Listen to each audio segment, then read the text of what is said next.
Hey everyone! If you've ever noticed your WordPress site getting a bit messy, especially in the media library, today's video is for you.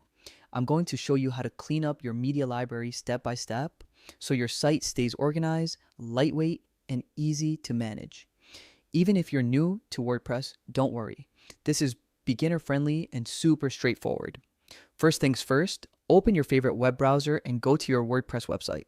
Once it loads, look at the top right corner. You'll see the login button.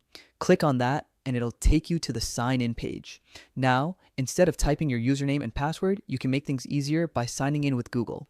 This is especially handy if you already have multiple WordPress accounts linked to your Google account. You'll see a list of your Google accounts connected to your device, so just pick the one you want to use and you're in. Pretty simple, right?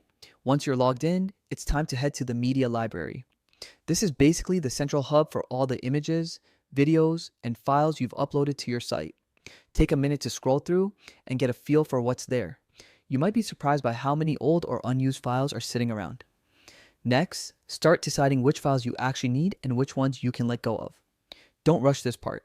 Deleting the wrong file can cause broken links or missing images on your pages. When you've made your decisions, click on each file to select it. You can select as many as you want, which saves a ton of time compared to deleting files one by one. Once your unwanted files are highlighted, look up at the top for the Bulk Actions drop-down menu. Click it and you'll see the option Delete Permanently.